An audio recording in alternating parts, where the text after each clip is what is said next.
Hey everybody, it's Allison with She Gets Real. Thank you for visiting my channel. Please like and subscribe if you would, if you haven't already, and share. And click the little bell so you get notified when I have new videos coming out. Oh my lordy, what a night. It was Friday night and I feel like I worked my butt off and it wasn't a great tip night. And actually, I take that back. My tips for the night were 29%, but my sales weren't, and it was because I had a 14 top with, it was 14 kids, 14 young adults, probably 17, 18, and they were going to prom. Great table, great kids, they were fun. You know, everybody was upset because they came in and they asked for kids menus, and long story short, they got the kids menus. And so, you know, I had conversation with them throughout the beginning of the dinner and just tried to make them feel comfortable. I know it's awkward at that age to go out to a restaurant like that when you have a group of kids, and identified the heckler first off. But once they started ordering from the kids menu, I'm like, well, then that's, you know, in a classier way than this. I was like, well, then you'll be able to, if you're ordering kids menu, then you'll have money for tipping. And, you know, kids get such a bad rap. And that's the second large group I've had. And I had to split the tip. Technically, if there's over 7 or 8 people, they'll make 2 people take the table. But it ended up, bless his heart, you know, it's harder for 2 people, in my opinion, to do it because you have a routine in a way. So, but they absolutely tipped wonderfully. I mean, they only, their check, if you look at the whole table, was probably $280. So, but they were a good, great group of kids. In fact, one of them thought he messed up the credit card receipt and came all the way back after prom to make sure that it was correct for me. And 3 of them asked me to prom. So there's that. But they were a good table. And then I was a closer, so the rest of the night it just was like nonstop table, but it was, you know, people are like, you're the best server ever. And then the check was $44.52 and they wrote $5, made it for $50. Like 10% or less on the best server you ever had is not acceptable. Which brings me to, I've been all over the job boards, listening to people talk about restaurants or service is terrible, waits are long, there's no employees, not our problem. And then I know on our end, you hear servers talking about, you know, customers are asses and they are pissed and they don't want to wait and da-da-da-da. I gotta tell you, if somebody comes to an establishment to eat, it is not their responsibility to keep themselves informed. It is the restaurant's responsibility. So as a server, it is I communicate with my table. I probably over-communicate if anyone knows me, but I make sure they know from the get-go if we're having long wait times, if we're having issues, if there's anything going on, because that's my job. My job is to make you have the most pleasant, wonderful experience you've ever had in your life while dining. So, you know, you can't have that experience if I don't tell you. You know, first of all, it's not their problem that we're short-staffed. It's our problem. And there's ways around it, you know. What the problem I see in restaurants right now is you're short-staffed, number 1. Number 2, you have some staff that might as well not be there and know they're not going to get fired, so they do whatever they want to do, and that's just how they are, that group of people. And then you have those of us that work our asses off throughout the entire shift, anytime, and are exhausted. But it's a job. It's what I signed up for. I wouldn't be any different if there were more servers. It'd still be my tables. It's just the way that some of us work. And, you know, I know when I was in management, I was huge on letting my people know how much I appreciated them. At least I tried to be. And making sure that they were rewarded, and they used to make fun of me for pizza parties, but in any way that I was able to do so. And it's just, things have changed in certain places. You know, I got Employee of the Month for February and didn't even know until I looked and saw it on the board at work. And, you know,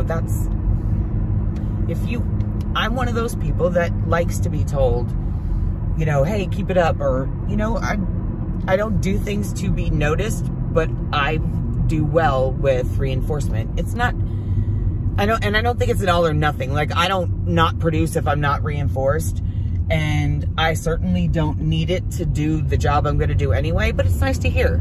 So I think that can be a big issue when you have a group of people where you have the, you know, you're short staffed, then you have the people that just do what they want, when they want, how they want, with no repercussion. And then you have a group of people that work their asses off.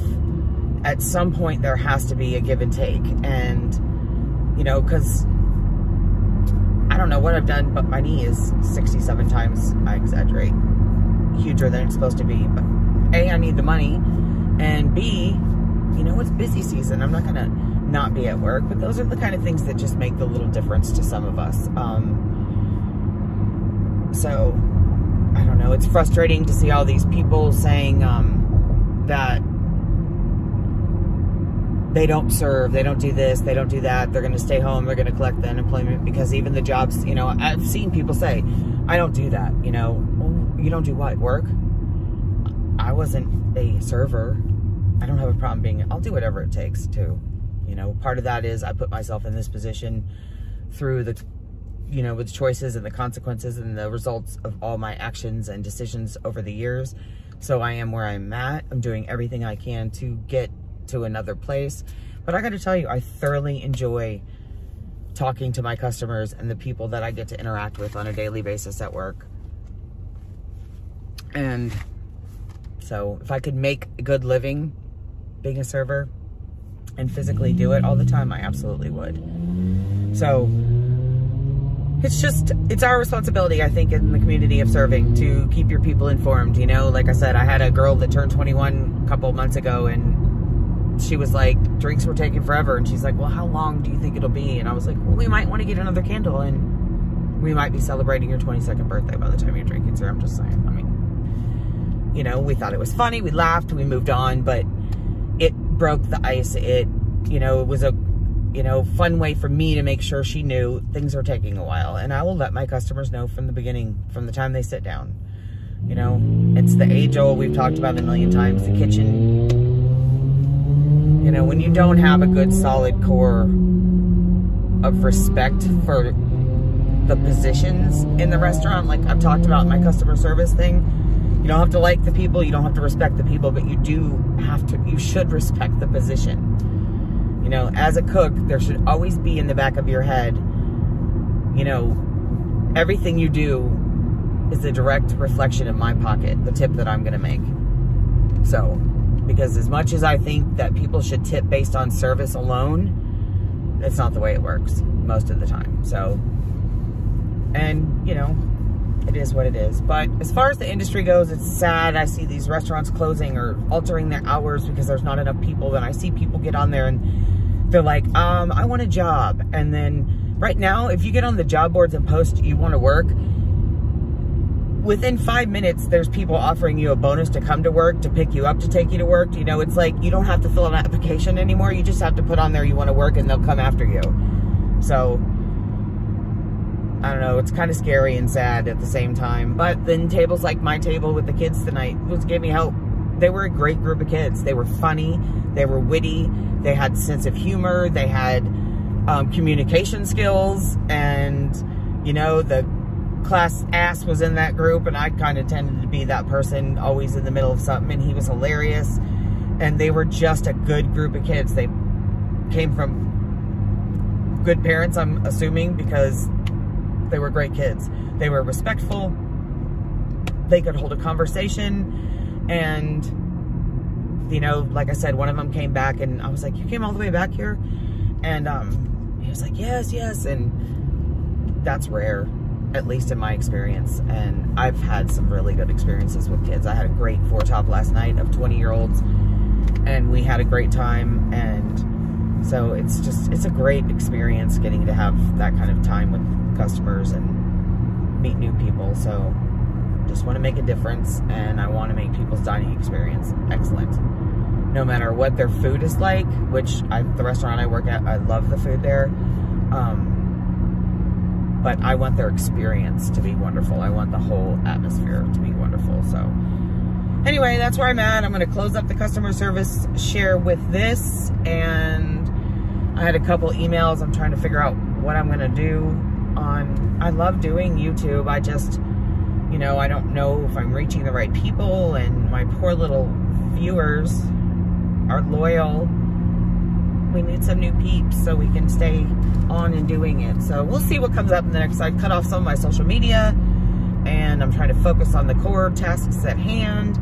So through the next week, I'm going to try to put a video out every day related to just kind of what was she thinking, and go back over my day and see where we can end up. Some people have all kinds of different takes on what I should do. So we'll see how it goes. So hope some of my new people who are at my tables tonight have signed up, and you know, I'm just grateful for the customers that are coming back and that do give us the opportunity. Because when I'm honest with my customer from the get-go, I never have an issue, ever have an issue with them wait time, or, you know, even with issues with their food. So I think that it falls on the restaurant, the server, the front lines, the front of the house, to communicate with your customers and from the time they sit down. So I'd rather lose a table because they don't want to wait for the food. They don't want to wait that amount of time. They want to go somewhere else. They want to do, than have them sit there, get angry, and the whole experience be crappy for them. I'd rather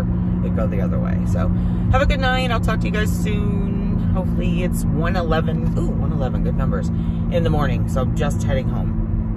Have a good one. Bye.